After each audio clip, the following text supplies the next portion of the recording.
J'ai rencontré des personnes qui en sont venues jusqu'à cogner les personnes au comportement pervers narcissique avec lesquelles elles étaient en relation. Et pourtant, ce sont pas des personnes violentes à la base. Le discours que j'entends souvent dans ce cas, c'est « Je n'ai jamais été violent avec personne dans ma vie, mais lui ou elle sait me mettre hors de moi. Il sait faire ressortir le pire de ma personne. Je ne me reconnais plus. » La relation avec une personne au comportement PN, c'est une relation qui est profondément injuste. Vous faites de votre mieux pour que tout se passe bien, et vous recevez des réprimandes à la place des récompenses. Vous vous faites accuser à tort par lui, et il utilise les confidences que vous lui faites pour vous faire du mal ensuite, pour les retourner contre vous. Ensuite, vous vous épuisez à essayer de lui faire entendre raison, de lui faire comprendre les choses, de lui expliquer qu'il a tort, de l'amener à comprendre qu'il vous fait du mal, et tout ça en vain, ça ne marche pas.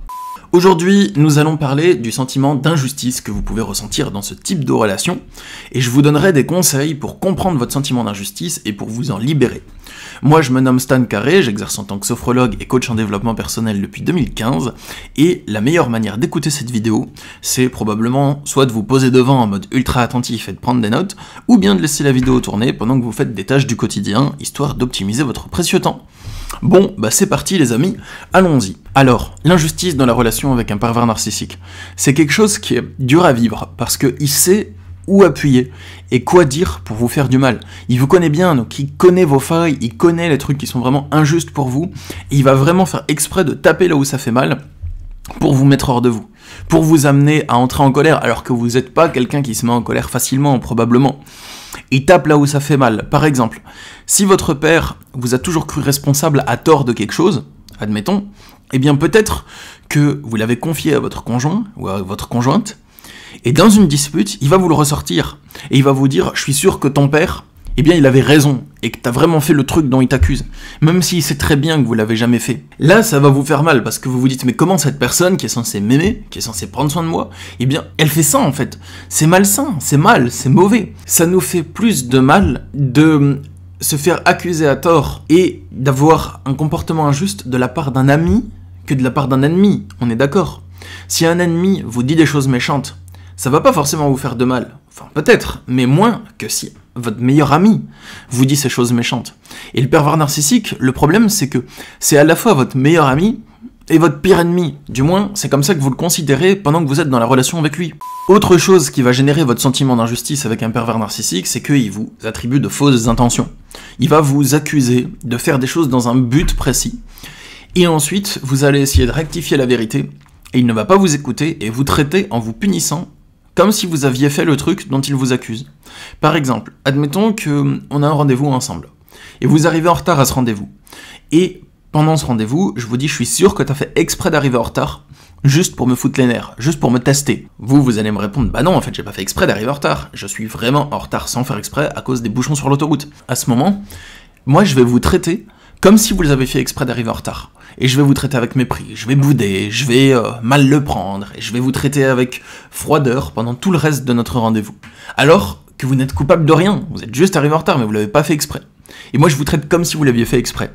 Ça, c'est quelque chose d'injuste, parce que vous allez vous épuiser à essayer de m'expliquer que j'ai tort, à essayer de me faire comprendre la vérité, qui est que vous ne l'avez pas fait exprès, et moi je vais continuer à vous traiter comme si vous étiez coupable de quelque chose que vous n'avez pas commis. Et ça c'est profondément injuste. Je vous accuse à tort d'être une mauvaise personne alors que vous ne l'êtes pas.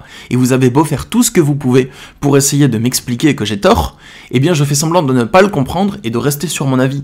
Alors qu'en fait je le sais que vous avez pas tort, c'est peine perdue. Mon conseil, si vous vous trouvez face à quelqu'un qui se comporte comme ça avec vous, c'est de ne pas essayer de lui faire entendre raison. Parce que vous pouvez observer qu'un pervers narcissique, il va faire ça à chaque fois pour détourner la conversation. Il suffit que vous lui fassiez un reproche, ou que vous engagez une discussion sérieuse, et il va utiliser ce genre de ruse. Il va, par exemple, vous accuser de le critiquer. Et vous lui dites, mais non, je suis pas en train de te critiquer, je suis en train de mettre en lumière quelque chose qui va pas, dans le but d'essayer de trouver des solutions pour l'avenir. Et lui, il va vous dire, ouais, mais de toute façon, t'es toujours contre moi, et je sais que tu m'as jamais aimé, vraiment, et sincèrement, sinon tu me traiterais pas comme ça. À ce moment, vous allez vous justifier et dire « Mais comment tu m'accuses de t'avoir jamais aimé avec tous les sacrifices que j'ai fait pour toi ?» Par exemple, vous allez essayer de lui prouver que vous l'avez aimé, de lui donner des preuves d'amour que vous avez fait pour lui dans le passé. Il va vous dire « Ouais, mais de toute façon, tout ça, ça compte pas, je sais qu'au fond de toi, tu m'as jamais aimé. » Et hop, la conversation est complètement détournée. Au début, vous essayez de changer des choses dans la relation, Et là, il vous accuse à tort et vous vous retrouvez à vous justifier et à vous expliquer. Il a habilement changé de sujet de conversation et vous êtes complètement tombé dans le panneau. Si un pervers narcissique vous accuse à tort de quelque chose, vous pouvez, si quelqu'un, même n'importe qui vous accuse à tort de quelque chose, vous pouvez rectifier la vérité, vous pouvez exposer vos intentions dans le but qu'il comprenne. Mais s'il ne vous écoute pas et qu'il ne tient pas compte de votre justification, tant pis. Tout simplement, tant pis. Il veut pas vous écouter. Vous n'allez pas vous épuiser pendant des jours et des mois à vous excuser pour des trucs que vous n'avez pas commis. C'est ridicule. Moi, si quelqu'un m'accuse à tort de quelque chose, je vais pas lui dire, bah écoute, excuse-moi, je suis désolé. Non, je suis pas désolé, mec, j'ai rien fait. Voilà. Et si la personne ne veut pas entendre mon explication, tant pis pour elle, elle a qu'à plus me côtoyer. Moi, ça me sert à rien dans ma vie de côtoyer des gens qui croient des choses fausses sur moi, et quand je leur explique que c'est faux, et quand je leur explique la vérité, bah en fait ils restent sur leur vision des choses, et ils me croient pas du tout, et ils m'accusent à tort d'avoir des mauvaises intentions, alors que c'est pas du tout mon cas. Si les gens ils veulent croire ça, bah qu'ils le croient, mais ils le croiront tout seuls, basta. C'est peine perdue de faire ça sert à rien de faire naître ce sentiment d'injustice en vous, d'être en colère parce qu'il vous entend pas, de vous sentir accusé à tort injustement, vous l'êtes, c'est vrai, mais il le sait, et il le fait exprès, il le fait intentionnellement, et ensuite, il se convainc du mensonge qu'il vous raconte. Donc au début, il sait que vous lui vouliez pas de mal, mais il va vous dire « je suis sûr que tu me voulais du mal et que tu as fait exprès de faire ça pour me mettre hors de moi ».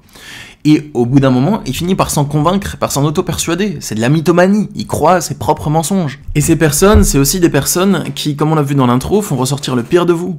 C'est des personnes qui vous font tellement de mal, qui vous poussent tellement loin dans vos retranchements, que ça attise en vous la spirale de la haine, et ça fait naître en vous des fois une haine, une envie de vengeance, une haine noire et sombre que vous cultivez à son égard, alors que c'est un truc qui vous ressemble pas, c'est pas comme ça que vous vous comportez habituellement. Attention à ce que le virus que le pervers narcissique met en vous, ce virus de la haine, attention à ce qu'il ne vous consume pas entièrement. La haine n'est pas la voie à suivre, la haine n'est pas la bonne voie, et on va voir ça justement dans la suite de cette vidéo. Si cette vidéo vous plaît, jusque-là, je vous invite à vous abonner pour être notifié des prochaines vidéos. Et si vous souhaitez avoir mon accompagnement pour vous libérer de ce sentiment d'injustice, de cette haine et de cette colère, je propose des consultations individuelles par Skype, Messenger ou téléphone, et il y a le lien sous la vidéo directement pour prendre un rendez-vous avec moi. Bon, maintenant, je vais vous donner 3 conseils. Premièrement, l'envie de se venger d'un pervers narcissique, c'est un piège. Attention les amis, c'est vraiment un piège, c'est de la merde, ça ne vous conduira jamais à rien. Sauf si c'est une petite vengeance sympa, mais ce que je veux dire, c'est que si la vengeance vous consume, c'est un piège. Vous n'aurez aucune fin positive pour vous à ça. La vengeance, c'est important d'analyser ses conséquences. C'est quelque chose qui va vous ronger intérieurement, et si vous vous vengez d'une personne, il ne vous arrivera rien de bon. Soit, dans le meilleur des cas, vous arrivez à vous venger, et vous n'avez aucune conséquence négative de sa part. Il ne se revenge pas en retour. Mais vous allez retenir qu'à chaque fois que quelqu'un vous fait du mal, il faut vous venger alors. Donc, à chaque fois que quelqu'un vous fait des injustices, vous n'allez avoir de cesse que de trouver un moyen de vous venger, sinon vous ne trouvez pas la paix de l'âme. Ça veut dire que la paix de votre âme dépendra du fait que vous arriviez à obtenir une vengeance sur quelqu'un. Donc, c'est une paix qui est conditionnelle, c'est plus une paix de l'âme inconditionnelle. Deuxièmement, si vous arrivez à vous venger mais qu'il se venge en retour, c'est le cycle de la haine. Et ça ne s'arrêtera que si vous ou si lui renoncez au cycle de la vengeance. Mais croyez-moi, le pervers narcissique, il est plus fort que vous à ce jeu, parce qu'il vit par la haine, il vit par le combat, il vit par la guerre. Mais pas vous, c'est pas votre nature, c'est pas ça qui vous nourrit, ça vous épuise, ça vous éreinte.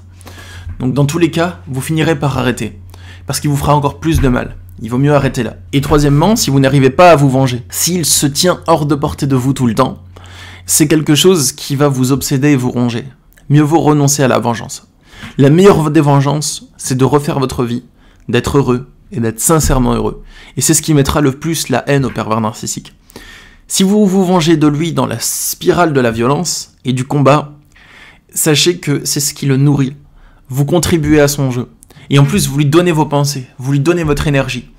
Toutes vos pensées et votre énergie sont orientées vers lui. Il a encore la place principale, la place de roi dans votre esprit, c'est plus vous qui l'avez. C'est lui qui trône sur votre être, sur votre esprit et sur vos émotions. C'est quelque chose qui va vous conduire à votre perte. Par contre, si vous décidez de le bannir, de refaire votre vie, Peut-être d'obtenir justice, mais pas dans le but de vous venger, peut-être dans le but, je sais pas moi, d'obtenir justice, mais que c'est pas la vengeance qui vous consume, que c'est pas l'intention, l'esprit de la vengeance qui vous anime. Après, si vous faites une petite vengeance sympa, que vous lui envoyez, je sais pas moi, une crotte par la boîte aux lettres, et que ça vous fait rire, ou un truc comme ça, allez-y, mais là je parle vraiment de, attention à ce que la vengeance ne vous consume pas. À l'intention, aux pensées, aux émotions que vous cultivez. Deuxième conseil, renoncez à obtenir justice de la part du pervers narcissique. Si c'est votre conjoint ou votre parent actuellement, là, renoncez à obtenir justice de sa part. C'est une personne qui est injuste, c'est fondamental. C'est sa nature d'être injuste, de faire du mal aux gens. Et d'utiliser les gens pour obtenir du pouvoir. C'est sa nature. C'est une personne qui vit de par l'injustice. Je vous encourage non pas à renoncer à avoir de la justice dans votre vie, mais à renoncer à chercher la justice auprès de cette personne. C'est un deuil à faire. Avoir de la justice, c'est important pour vous et considérez-le. Être avec des gens justes, c'est important pour vous et considérez-le, mais considérez qu'avec cette personne, c'est peine perdue. C'est une personne injuste. Si vous voulez être traité justement, avec justesse, c'est pas auprès de cette personne que vous trouverez ça. Donc, pour moi, la solution, oui, c'est la rupture, c'est le bannissement de cette personne, et chercher votre justice ailleurs, soit en vous construisant un beau cadre de vie, soit avec un autre conjoint qui va être gentil avec vous, mais si vous voulez obtenir justice, vous l'obtiendrez pas auprès de la personne la plus injuste du monde, à savoir le pervers narcissique. Et le dernier conseil que j'ai noté, c'est avoir la sagesse de renoncer à obtenir justice auprès de cette personne, et avoir le courage de basculer dans cette autre partie de la vie.